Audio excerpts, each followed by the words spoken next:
Hello friends, back to my চ্যানেলে সবাইকে স্বাগতম জানাই। তো গাইস, আজকে চলে এসেছি আরও একটা নতুন ব্লগ ভিডিও নিয়ে। তো গাইস, তোমরা সবাই দেখতেই পাচ্ছ যে আমি এখন রয়েছি স্টেশনে, আর এই স্টেশনের নাম হচ্ছে ইটাভা জংশন। ইউপিতে এই স্টেশনটা অবস্থিত রয়েছে। তো আমি এসেছিলাম মাসিদের বাড়ি। তো মাসিদের বাড়িতে থাকার পর আজ বাড়ি ফিরছি মালদাতে।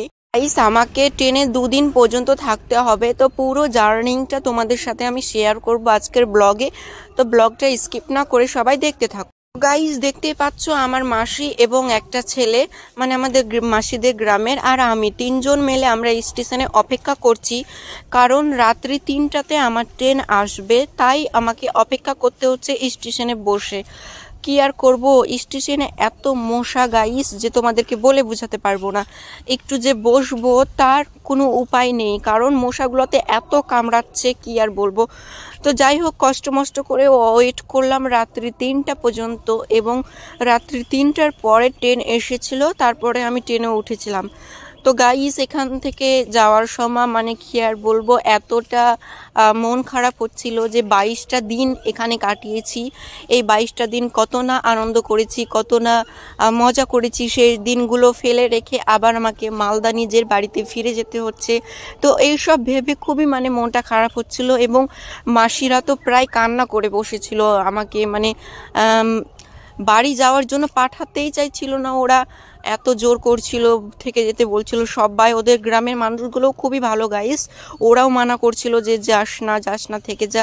কিন্তু মানে 22টা দিন থাকলাম, আর কতদিন থাকবো এখানে? বাড়িতে আমার কাজ পড়ে আছে, আরও বিভিন্ন ধরনের কাজ আছে, সব কিছু ফেলে রেখে তো এতদিন থাকা যায় না, তাই না? তাই কষ্ট মষ্ট করে 22টা দিন কাটিয়েছি। तो गाइस, अभी रात की 1 बज रही। अभी स्टेशन पे हम लोग बैठे हैं, ट्रेन के लिए वेट कर रहे हैं, बट ट्रेन कब आएगी पता नहीं। तो गाइस, बैठे बैठे हम लोग तो बहुत थक चुके हैं, उसके लिए भूख भी लग गई थी। फिर हम लोग ले आई थी घर से लूची, सब्जियां, खटाई, तो वो सब खाना खा लिया और पेट भी भर गया थोड़ा। तो गाइस, हाय हाय, अब ट्रेन जा रहे हैं यहाँ से। मतलब ट्रेन इतना जल्दी आती है जैसे आंखों की पलक में वो चल जाता। গাইস, অবশেষে কিন্তু আমার ট্রেন চলে এসেছে এবং আমি ট্রেনে চেপে গিয়েছি। আর আমার মাসির ছেলেরা ওরা রাখতে এসেছিল স্টেশনে, তো ওরা রেখে দিয়ে তারপরে ওরা বাড়ি ফিরে গিয়েছে। আর আমি ট্রেনে একা একা বসে আছি, কি আর বলবো। সঙ্গে কেউ যদি থাকতো তো ভালো লাগতো, গল্প করতাম, একসাথে চলে যেতে পারতাম, কিন্তু একা। ট্রেনে আরও বিভিন্ন ধরনের মানুষ ছিল, পাবলিক ছিল, বাট ওদের সাথে তো মানে চিনি না, ওদের সঙ্গে তো কথা বললে চলে না, তাই না? ওই কারণে আমি কারোর সাথে কথা বলছিলাম না, চুপচাপ ছিলাম আর বাইরের প্রকৃতি দেখছিলাম আর যাচ্ছিলাম। তো খুবই সুন্দরভাবে মানে ট্রেনের জার্নিটা কাটিয়েছি মোটামুটি। কিন্তু তোমাদের সাথে আমি আরও কিছু কথা শেয়ার করতে চাই গাইস।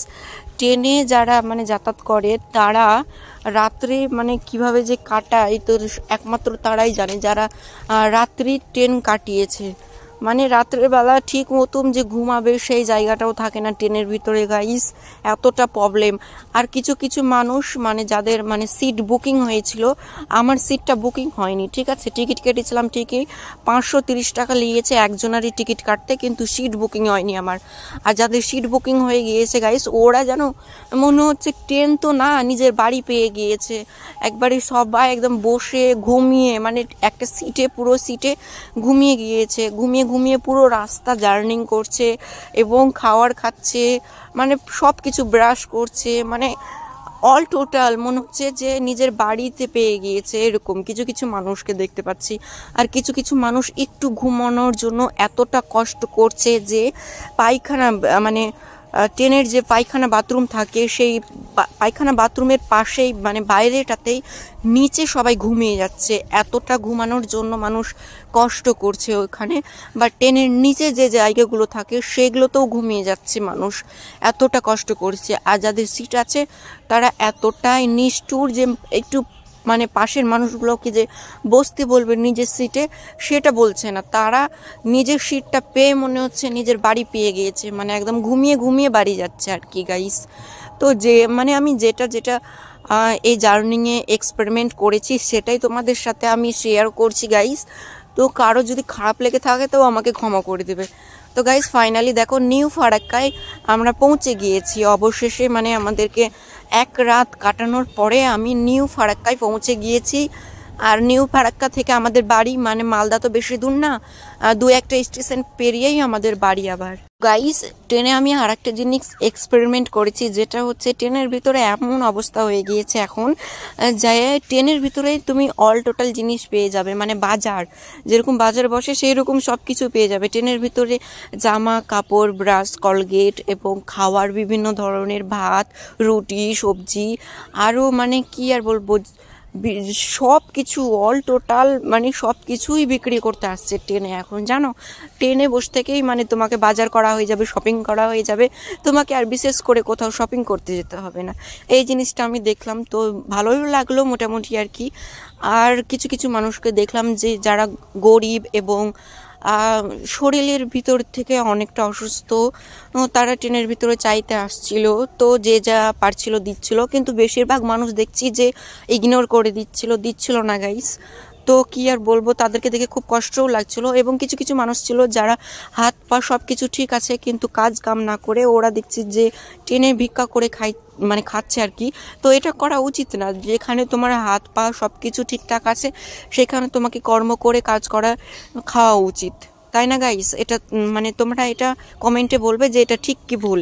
তো গাইস ফাইনালি দেখো আমরা ফারাক্কা ব্রিজে পৌঁছে গিয়েছি। এই যে ব্রিজটা তোমাদেরকে দেখাচ্ছি, এটা আমাদের মালদাতে সবচেয়ে বড় একটা ব্রিজ।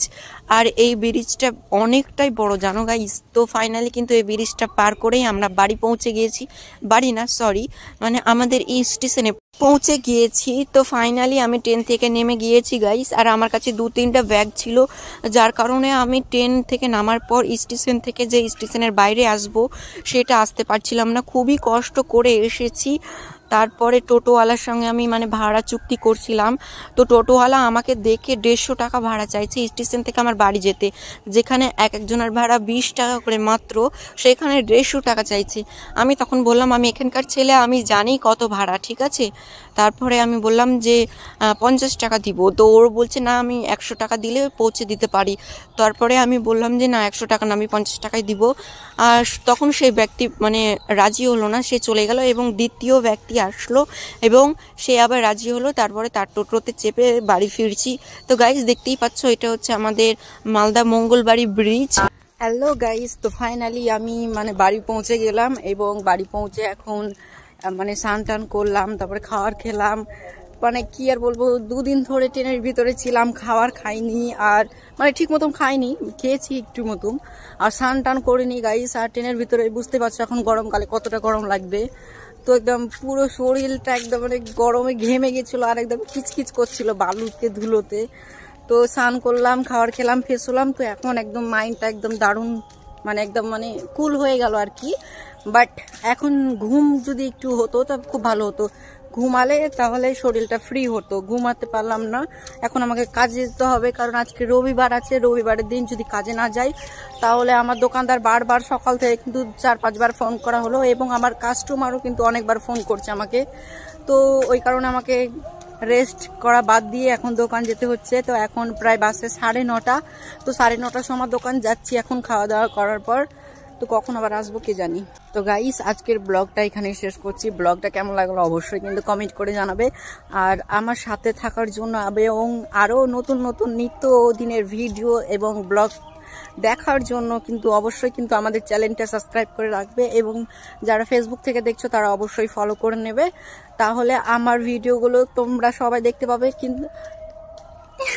তো গাইস আর কি আর বলবো, মানে মাইন্ডটা ফ্রি নাই, তো তাই জন্য কথা বলা মানে উল্টা পাল্টা হয়ে যাচ্ছে, ভুলভাল হয়ে যাচ্ছে। তো যাই হোক আজকে এখানে শেষ করছি, আবার পরে দেখা হবে নতুন কোনো ব্লগে। ততক্ষণ সবাই ভালো থাকুন, সুস্থ থাকুন।